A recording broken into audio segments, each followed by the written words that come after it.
Hey guys. One more time. Hey guys. Now we're talking. I'm going to invite these fun, fearless ladies on stage with me. We have Jaime. We have Chrissy. We have Patty. We have Domi. And returning, we have Mags. Woohoo! So this is going to be a heck of a panel.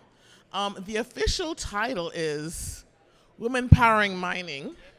The unofficial title is Women Behaving Badly and Causing Shit. Dennis, where are you, my friend? I told you I'd do this. Anyway, everybody, I'm so happy to have you guys here. And I am so happy to be on a panel with these lovely ladies. I have been trying to make this happen, and Michael was kind enough to make this happen. So we're really going to get started. I'm going to have everybody introduce themselves. Max, we'll start with you. All right. So I've been in the Bitcoin space around the block. I actually am a bankruptcy inspector for Quadriga, big scandal there in Canada. I advise PRTI, so we're a miner. And before Bitcoin, I worked in government on economic innovation and energy policy. Hi, I'm Christy, OhGodAGirl, formerly Genesis Mining, Core Scientific, Leica. Currently advising Merkle Standard and Valkyrie Investments. And some of you may know me from my hardware and software tools that I've written for the mining space. I have my own. Thanks. I'm Jaime Leverton. I'm the CEO of Hut 8 Mining. Prior to taking over at Hut just about 2 years ago, I spent 20 years in the traditional technology space, and super happy to be up here with this amazing group of ladies. Hi, I'm Patty Trompeter. I am the new CEO of Spear 3D. Prior to that, I've spent 20 plus years at GE Capital doing M&A, capital markets, and corporate turnarounds. Hi everyone, I'm Dominic. I'm from iPollo Miner. I'm the Director of Sales at iPollo. I was formerly in Bitmain, and I have been in the mining space since 2018, and I'm a mom of 2 kids. Welcome, everybody. So I'm going to get started with Patty. Patty is a firecracker, but she's trying to make you all think that, she's really sweet and innocent. So Patty, welcome to the industry. Yeah, I called you out, sis. What you going to do? So Patty, welcome to the industry. What got you interested in mining? It's interesting. I'm actually a student of money, and the history of money. And if you look at, If you look at the history of money, trading shells, salts, everybody went crazy when we stopped carrying around gold and we started carrying around paper. And now all of a sudden we've got digital currency, which is the natural evolution. So to me, that's what fascinates me. And I think this is the start of the future, and it's an amazing business cycle. So, excellent, thank you. And Domi, I know Yes. that as CEO, I'm curious, what's the number one challenge that you face? Number one challenge when I entered the industry is I have no idea what cryptocurrency was. I was actually from a traditional banking background. And then I was actually kind of thinking that cryptocurrency is a huge bubble or like a scam, Ponzi scheme kind of thing. So it really changed when I met someone who told me more about blockchain, and it really evolved over time as compared to traditional banking. So it was almost instantaneous, I would say. And then you can process multiple transactions at one time, as compared to traditional bank. You have to do the data systems, updates, and it takes forever. Okay, we all know that telegraphic transfers used to take a long time before they can reach the other party. But for cryptocurrency, it's like a snap of the fingers, and it's so convenient. So to me, number one challenge was to change my concept or mindset to believe that the virtual world is actually secure enough for this kind of transaction to happen, and there's enough so-called support in the network to make this possible. And then it's also a huge jump, I would say, from a traditional banking kind of background, you do like a 9 to 6 kind of job, to crypto, whereby you have to be always almost 27 on call. And because the price is like fluctuating almost every you're other so minute. true. You're so right. Yeah. So it's like a huge change for me. Yeah. So it has become a habit right now for me to constantly check my phone on the price and Yeah. updates kind of stuff. Yeah. Yeah. So I- number one challenge, stick to the phone like most of the time. Yeah. Is there anybody here that works a traditional 9 to 5 in mining? Put your hands up. I know, nobody, right? Oh, there's somebody in the back. Who are you? Finance department. Amazing. So, Max, my friend, I am curious. Why do you think that there aren't more women in the industry? I met you in 2018, and it's still the same basically number of people in Canada. Well, we have Jaime, and we're happy to have you. Thank you, God. But it's still basically the same number. So why do you think there aren't more women in the industry? Like all the women are on stage right now? No. You laugh, but yeah. That's such a loaded question. I do think it's a challenge. I think traditionally, like when Bitcoin first started, you had a lot of tech nerds or tech folks coming in, and it's as an investment too, it tended to be a little bit more risky. There's a lot of volatility, and traditionally men tend to kind of gravitate towards that. But I think too, there's other things that happen. Like there's the boys club, right? So when people are applying for jobs, because these guys have been around for so long, it kind of continues this perpetuation. And they're like, hey, why don't you interview my buddy, Steve or something like that? And that kind of keeps that going. And there was, I think in 2017 or 18, I attended a conference, a small gathering, and 47 panelists up there were men, and I didn't even realize because that was the status quo. So I think, it's on us, ladies, to be like, hey, have you thought about Bitcoin? And trying, whether it's an investment or just getting into it, and us supporting each other, because the men are supporting themselves too. I think that's a key part. And I think now that Bitcoin and mining is permeating into all these other industry sectors, agriculture, like with all the different pilots, district heating, there's there's the energy trading side. There's so many different facets of it. I think it's a lot easier for women to come in because it's not just hey, I'm tinkering with the tech. So I think we're really transitioning, but it's on us to also encourage women and bring them into the fold, because it's an awesome, exciting industry. Yeah, I absolutely agree. Now, Christy, my friend. Christy was here before a lot of us, and I was so happy when I met you in 2018 at my conference, because I was like, there's another woman besides Era and myself. It was you, and you were so knowledgeable. You absolutely blew me away. Now, that's a good thing about having Christy in the industry. The bad thing is that she's seen a lot of shit. And if you follow her on Twitter, you see that people don't really know who she is and her knowledge, and they kind of just dump on her a little bit. And then she kind of comes back with a brr, brr, brr, and they're like, oh. So I have to ask this because I always wonder, Christy, what keeps you coming back? I ask myself that same question every single day. I left the industry for a solid year in 2021. I left because I had gotten serious burnout from the crypto space as a whole. So this wasn't specific to mining, it was just everything had piled on. It was the issue with governance in some of the protocols, it was the toxicity, the politics in mining, a lot of the bad actors. I had gotten so frustrated that I was like, you know what? Maybe this industry isn't for me. And I think that's a pretty normal reaction when you've been in an industry for like 13 plus years. You need a bit of a break. And so I left, and I did what I like to call my, my wild phase, and I went and joined a non-crypto company that built mobile phones. And I was like, surely there will be no cross-pollination of cryptocurrency. Yeah, I joined Leica, built a mobile phone. I was like, surely there will be no cross-pollination. whatsoever. And there was, unfortunately. NFTs were starting to take off. Instagram was getting really into NFTs. Everyone was talking about how can we integrate NFTs into things. People were starting to think about how can we mine with our mobile phones, how can we run nodes, and I was like, oh my God, it's never gonna end.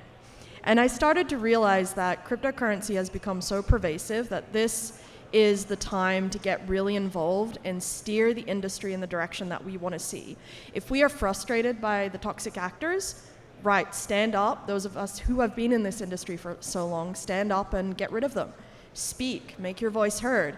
If we want to see a change in the, the infrastructure plays, we want to see more decentralization of Bitcoin, get involved, make that happen. And so that's what keeps me waking up and coming back every day now. It's because I realize that, I owe everything to this industry, and it's my turn to actually make an impact now that I've learned enough. That's lovely. Oh my gosh, thank you. So I'm just going to keep this with you for a bit, and I'm curious, since you've been in the industry a lot longer than all of us, what trends have you seen, and where do you think things are going? How's it? Okay, let me make it easier. How's the space evolved since you joined? I mean, I would say that we're just towards the end of a major adoptive cycle. So if we look at 2010 until 2013, this was the scrappy engineer era. This was, let's sit on Bitcoin Talk, let's collaborate, let's design our own little breadboards and our own FPGAs, write our own firmware. It was a very grassroots community where one Bitcoin was one Bitcoin, and that's all we cared about. And we were focused on the utopia that Bitcoin could bring about, but people were not assigning a monetary value yet to Bitcoin, and that wasn't the hyper-focus. The space was much more open, it was much more welcoming, and a lot more critical, I think. And then you had the period of 2013 to 2015 where things slowly started to grow a bit. Now we had some major players, we had the invention of cloud mining, we started to get a bit more press and a bit more news. You had CoinDesk starting to, put out articles constantly. We started to get crypto in mainstream media, just a little bit. And then there were a lot of scams, naturally. And people were like, oh, that crypto thing, it's gonna die. It's gonna die off, no one will care. 2015 to 2018, we had the big rise of Bitcoin and Ethereum in China, and we started to get way more adoption on the mining side, and the bigger tech companies started to learn about it.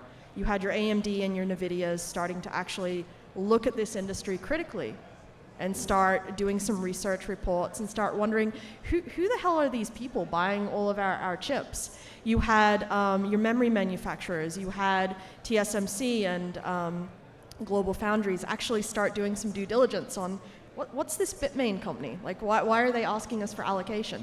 People started to care. Okay. And then with this last cycle we've just got in, institutional money, unfortunately, I'm not too happy with, because while it has brought a lot of the big public players, it's naturally centralized Bitcoin mining, which concerns me quite a bit. And it feels like along the way we stopped following the mandate of verify, don't trust, and defaulted to trust, don't verify. And everything we've just seen happen in the last 2 to 3 months, it's because we got lazy. We started trusting big names. We started trusting press releases instead of doing our own due diligence. I think we're going to go back to that first grassroots cycle. That's my hope, where it is a little bit more engineering-led. We're focused more on innovations around the Lightning Network, more innovations on the hardware level, more on grassroots Bitcoin adoption, and then we'll kick back into that cycle again. Excellent, excellent, thank you. So Jaime, let's spend some time with you, my friend. So what I love about Jaime is that she just kicks ass. She gets into a room, sits in a meeting, sits at a table, and just tells them how it is, and takes no prisoners. That doesn't sound like me, Emma. I mean, who am I talking about? So, Jaime, you and I were at a round table 2 months ago. It was 34 men and 4 women. Yeah, that's not bad odds. Not bad. We were killing it, man. And you dropped a few home truths in that meeting that left everybody like this. oh my God, she's right, we're going to become the next BlackBerry. BlackBerry. Everybody was like, oh my gosh. So Jaime, how do you deal with being one of the few women in the industry who have a seat at the table and people are listening to you? How do you deal with that? Yeah, I don't really think about it because I'm so busy doing my job every day. But when I'm sitting around that table, I think part of being in tech for 22 years, that table hasn't changed. That table looks the same whether you're in capital markets, whether you're in traditional tech. Like, our numbers are no better in the mainstream side of the industry or in the crypto space. I think what's really unique about being in crypto versus being in traditional tech, when I first got announced into the role, which was, the announcement came, I think, November 1st, and I started December 1st. And immediately, people from the industry started to reach out to me, to welcome me, to introduce themselves, to make connections. I did not experience that ever before in my career. I think it's incredible that all of the women in this space, yes, there aren't many of us, but we all know each other, support each other, can call each other for anything, anytime. And I will say, I have the same relationship with my male colleagues in this space. All of the CEOs in this industry know each other, are friends, are respectful. We obviously travel a lot together. We're on the same circuit. So I think we have a really unique ecosystem here, and it's something that we shouldn't be taking for granted. I totally agree. Now, Patty, quick question for you. What do you think is the number one challenge that the industry faces? As someone who's coming into the space, I really do value that, because I find that when you come to the space and you're looking at it with fresh eyes, you see things that we don't. So I find this industry interesting because if you look at the traditional business cycle, it's usually about 7 years. This is one of the few industries where it's a compressed business cycle. In 18 to 24 months, we go through a new cycle. What do I worry about in the short term? I worry about everybody who keeps dumping their Bitcoin and keeping the price down. I worry about the markets stabilizing. Long term, I worry about quantum computing. So. Yeah, gotcha. I get you there. And Domi, what are your thoughts on the energy consumption for the industry? Okay, as we all know, so mining is a large part of energy consumption for proof of work. And I have been in the ASIC miner manufacturer industry for a while, and yeah, there's a lot of debate about it's not like we are polluting the earth, causing global warming, excessive use of energy, power outages all over the world. But it's good to see that there are more and more green energy companies that's coming in, and they are trying to have a solution on the kind of renewable energy or recyclable energy, that kind of thing. So it's been a evolution, I would say, over the time. So energy consumption wise, of course, we're still working on it, depending on seasonal changes. There's hydropower, there's wind energy. So still a lot of untapped energy resources that we might be possible to utilize it in the near future. Yeah. So that's my thoughts. Wait, I'm jumping in here. Yeah. I gotta say, I tried to behave myself. All right, I want to talk about this. Everybody's picking on the Bitcoin industry. We use 0.2% of the global energy out there. Preach it. Data centers use 2 to 3%. So this New York. Yeah. I will say Okay, the this New assembly, York yeah. bullshit. I'm just going to stop it right there. So there's 110 data centers in the state of New York, one of which processes all this consensus data. So they are either concerned about our energy usage, which I think we've all proven now that the data centers use more, or they're worried about our contribution to global greenhouse gases. So let's talk about that. Electricity contributes 25%. Transportation contributes 27%. And of that, 27%, 9% is aviation. So I think New York would be better off shutting down, they would do more for greenhouse gases if they shut down LaGuardia and JFK, which nobody's advocating doing that. So you know, I mean, let's all just relax for a second on this. I mean, okay, so I'm going to jump on that bandwagon with you. Here's what really gets me going, right? We have given them the facts time and time again. We're not perfect, and we know that, right? We know that we're not perfect, but we are really doing our best. And I always say that, you know, we're a new industry, so you have to give us time to sort of kind of get things together. Nobody knew everything when they were a teenager, right? You just got better as you got older. The problem that we have is that they, no matter how much we give them the new information, they're just not listening to it. They're really not listening. No, so and they keep changing the goalposts. Yeah. Last year it was all about we didn't use enough renewable energy, and then we got together and we, as an industry, we showed the data. We proved we actually are one of the most renewable intensive industries on the planet. And then they changed. They're like, oh no, it's not about renewable. You use too much energy. It's just the amount of energy consumed that's now the problem.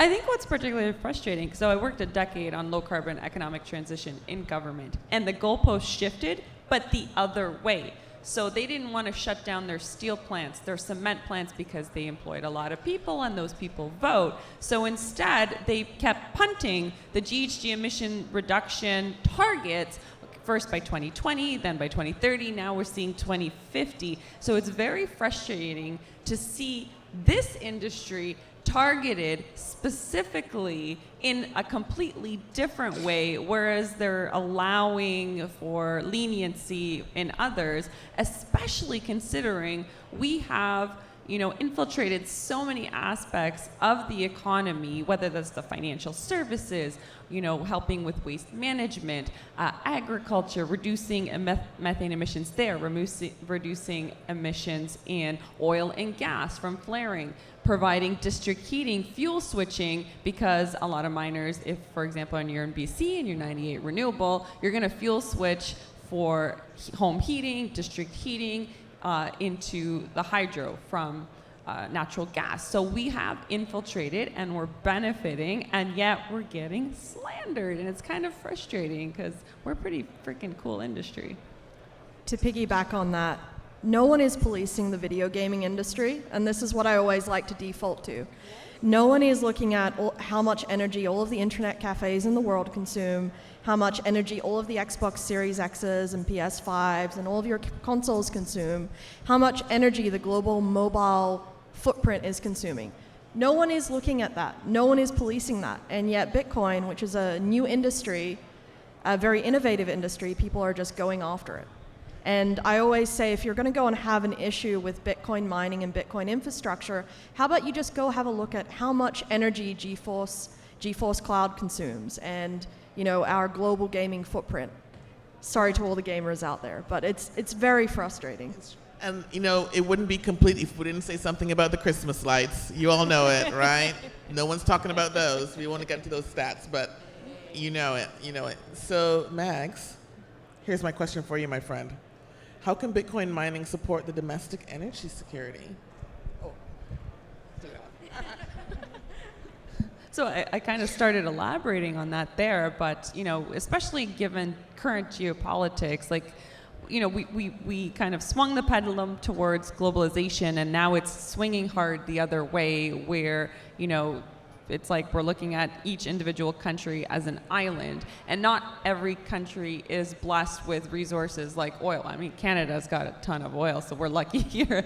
But, you know, you look at Europe, and they're kind of energy insecure, and it's not just, you know, the actual fuel, it's reliability of the grid. So I think what is pretty cool about this industry is, again, like, you know, typically how do we fund energy infrastructure that's reliable, the generation? It's taxpayer pockets or ratepayer pockets, and that's where they find it.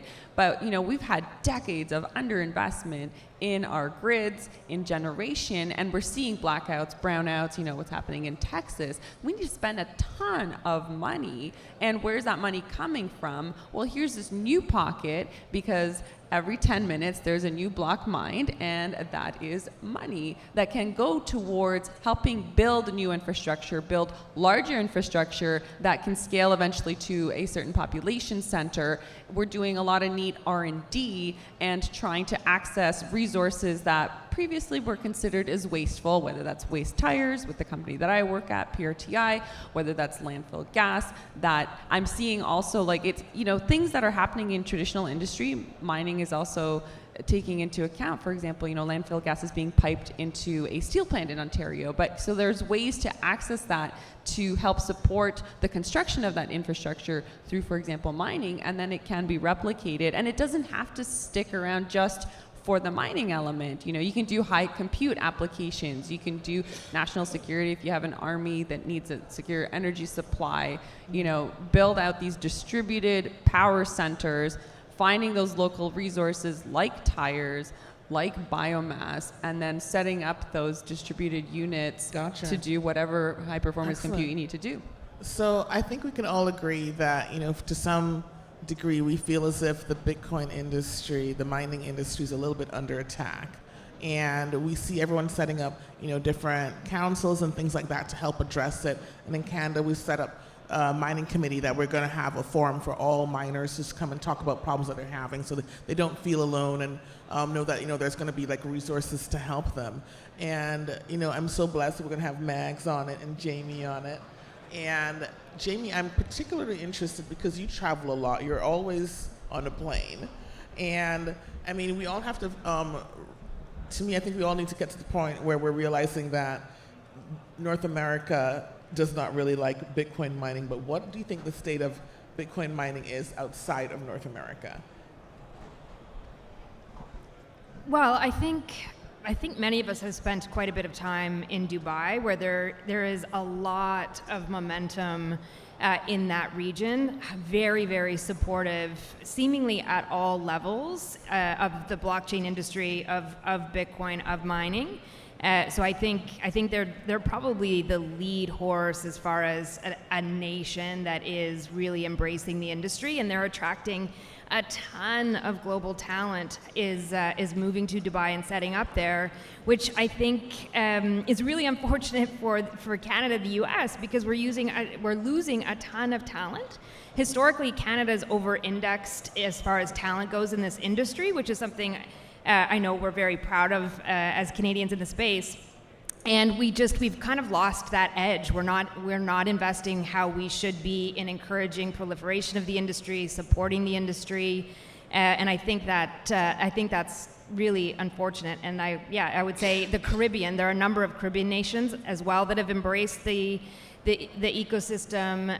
They're much further ahead than Canada and the U.S., which is again just really unfortunate, but great for those nations that are on the front foot, because I think it will pay dividends well into the future, of course. I totally agree. So I'm curious, Christy, what problems do you think, and I might actually open this up to anyone who wants to respond, what problems do you think that the industry faces that we don't talk about enough? Oh boy. The biggest one that comes to mind is what happened in China happening in the US. And every time I bring that up, I'm told either I don't understand US politics, I don't understand why the US is one of the most secure countries, it's blah, blah, blah. No one has been able to provide me a good reason for why, if Biden or whoever replaces him wakes up grumpy the next day and issues an executive order, why that won't happen around Bitcoin or Bitcoin mining.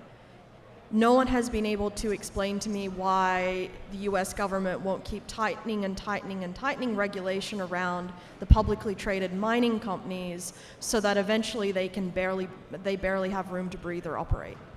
And no one seems to be addressing the elephant in the room, that it's probably not a great idea that 30% plus of the Bitcoin hash rate is concentrated in the US. For those of you who attended WDMS and their dinner, I was kind of a little nervous that over 40% of the Bitcoin hash rate was in one room. And I was sitting there going, gee, maybe, just maybe, Bitcoin isn't as decentralized as we like to think. So I think we don't talk about the decentralization of hash rate enough. We seem to focus on decentralization of mining pools and decentralization of a hash rate between companies, but if it's all connected to one country, that's not really great. That is a very, very good point. So here's a question. I'm going to start with Jaime, but anyone is absolutely welcome to answer this. And this is one that's kind of near and dear to all of us. Jaime, how do you think the mining industry can survive the bear market? She's our oracle. She will tell us what to do, everyone.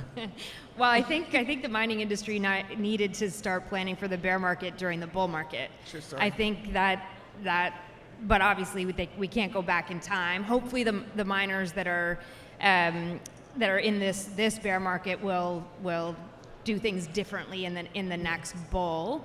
But I think one of the lovely opportunities of a bear market is that you really get to focus on operations. You get to focus on making sure that everything is as efficient as possible. You're less distracted by all the hype and activity that comes when the bull is running. So I think this is the perfect opportunity for miners to really focus on internally and get their operations as rock solid as possible.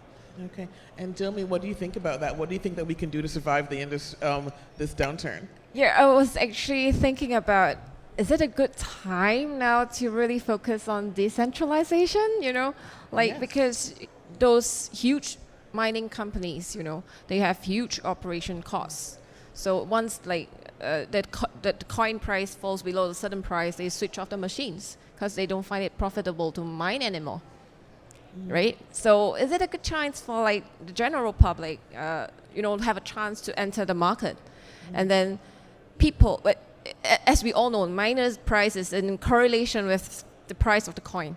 So coin price goes up, miner price goes up, but once the coin price goes down, miner price also goes down. So it's a good opportunity for, newcomers or even individual miners to come into the market right now to really, start the whole decentralization thing going on. Okay, perfect. Yeah. So I was kind of curious, Patty, do you have any thoughts on that?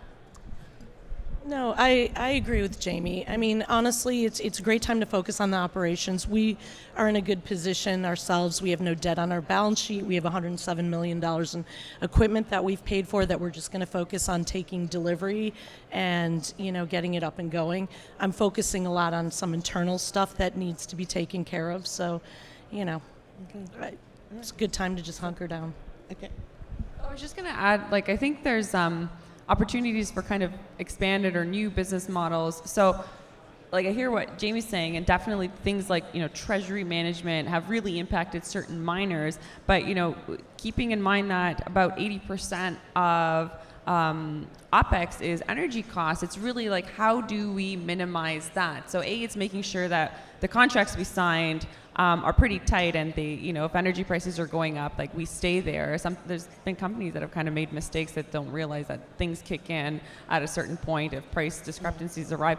But I think it's about finding those really cheap energy sources and being kind of innovative around that, like waste resources, like selling heat to subsidize your energy costs. And I think those kind of unique models are different. They're not, you can't set up a 500 megawatt mine using kind of waste resources. So that will help with the decentralization too, is finding these kind of unique niches. Just think of Darwin's finches, right? I'm going to cut you short, my friend. So we're going to the speed round. Okay. We've got 5 minutes. We're going to the speed round. Okay. All right. We have 5, 6, if you include me, brilliant ladies here. And there aren't that many women in the space. What do you say to people who look up to you? We're going to start with you, Max. Yes, my friend. People look up to you. Max has a lot of Twitter followers, and people listen to what she says, and I love that because I've been there since day one. What do you say? I think a lot of times people ask, how do you get into this industry? And I say proof of work. This isn't just show that you have a degree, it's show how you're contributing to the industry. Maybe it's playing around with hardware, nodes, mining at home. Maybe it's content. Yeah, so proof of work, show your work. To anyone who looks up to me as a role model, don't. I'm a terrible role model. Better answer is just be authentic. Seriously, just be yourself in this industry. Bitcoin rewards your true self. Stop trying to, pretend to be a suit, I guess. I am a suit. My advice is to get comfortable being uncomfortable. I would agree, and I'd also say just keep your head down, don't listen to the noise, and just do your job and do it really well. I'd say to keep an open mind, keep learning because this industry is ever changing. Yeah. Oh, that's so true. Domi, we've got another question. What do you want people to leave here today knowing about you or about the industry? Everyone's going to be answering this question. Your turn, Domi. Okay. Just keep mining and, stay cool. Yeah. You'll go through another cycle again. Yeah. I actually don't have an answer to this, so I'm going to make one up here on the spot. I think just the takeaway is, look, Bitcoin isn't, there's a lot of controversy on Bitcoin. We had that idiot senator who's like, it's hidden money, a way to hide money. Look, do your research, keep your head down, push forward, and I think what I'd like people to take away is Bitcoin's here to stay. So. I want everybody to know that for Patty, the answer is don't mess with Patty. Jaime. I would say, after spending 20 years in traditional tech and then almost 2 years in this industry, I would never go back. I would not leave this space. Once you get here, the pace, the innovation, the community, being part of building the future, I just can't imagine doing any other kind of work. And I think that's what I would like people to take away. Christy. If you are running a mining data center or mining in any way, spend some time learning how the hardware industry actually works, how supply chains actually work, and how an ASIC is actually built from scratch. Plenty of people to talk to here at Mining Disrupt that will be able to teach you. Next. For me, I think it's find that element in the industry, whether that's lightning, whether that's financial access, whether it's mining or the equipment that really fires you up, because I think we're pretty unique because a lot of us are here for more than just the money of we're mining and making money. It's about change. So find it, and then that passion then will translate to a stronger industry. So I got into mining because I love the community. I love that everybody was just so welcoming. They answered all my questions when I asked them, no matter how silly at the time that they were. And they really are there for you, whether you message them at 2 in the morning or 6 at night. And, we're going through a tough time right now, but, we had a good time a few months ago. Now it's time to kind of get back to work and just sort of double down and put your head down and kind of get things going. Don't give up. And if you are feeling like, you can't handle anymore, you've got a great community, reach out to them. They are there for you. And I really want people to know that. And any last comments about the community, ladies? No, you're good? No. You're good? No, thanks for having us. Yeah, thanks, guys. That's Yeah. everything. Have a good day.